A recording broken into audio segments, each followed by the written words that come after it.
You ever have one of those days where it feels like life just decided to drop a huge, heavy boulder right on top of you? That was me, about a year ago. I can still remember that day, clear as anything. It was a Wednesday, weirdly enough. Midweek. Right in the middle of the daily grind. And honestly, everything seemed normal, boring even, until it wasn't. So, I was sitting in my office, knocking out emails like I always did, when I got a call.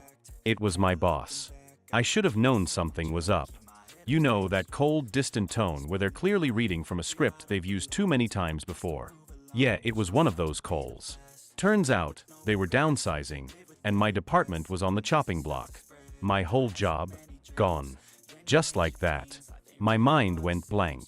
Everything I'd been working on for the last few years felt like it was collapsing. And I'll be honest, I felt the panic bubbling up in my chest. What was I going to do?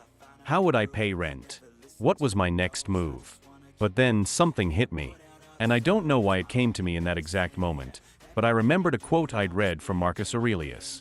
He said, "You have power over your mind, not outside events. Realize this, and you will find strength."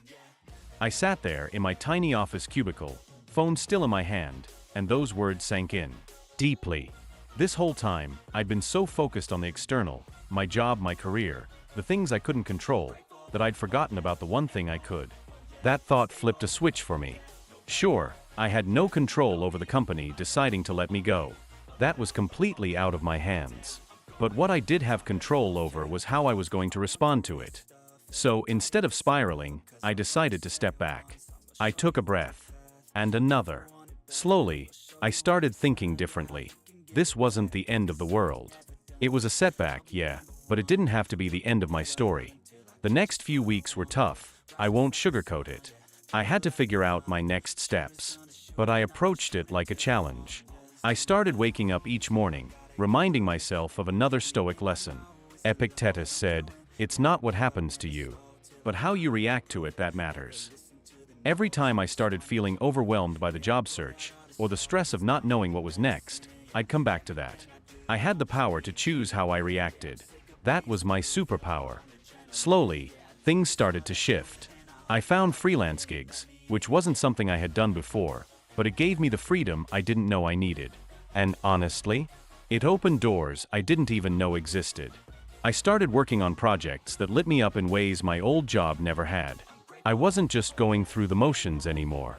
I was actually creating things that mattered to me. I won't lie, that fear of uncertainty still crept in every now and then. But instead of letting it paralyze me, I learned to live alongside it. I embraced it as part of the process. That's another thing I picked up from the Stoics, the idea that discomfort, challenges, and pain are all part of life. They're not things to avoid or run from. They're things to face head-on. It's kind of like what Seneca said, difficulties strengthen the mind, as labor does the body. Each challenge became another rep in the gym of life. Another way to get stronger, mentally and emotionally. I started welcoming the discomfort, knowing that it was shaping me into someone tougher, someone more resilient. And you know what? Looking back, getting laid off was one of the best things that ever happened to me. I never would have discovered my passion for the work I'm doing now if I hadn't been forced out of my comfort zone. I wouldn't have grown in the ways I have. Life threw a punch at me, and instead of crumbling, I stood firm. I realized that Stoicism isn't just some ancient philosophy to read about, it's a toolkit for life. It's about taking whatever life throws at you and choosing how you respond. It's about finding your strength, even in the messiest, hardest moments. So yeah, I lost my job, but I found my strength. And honestly, I wouldn't trade that for anything.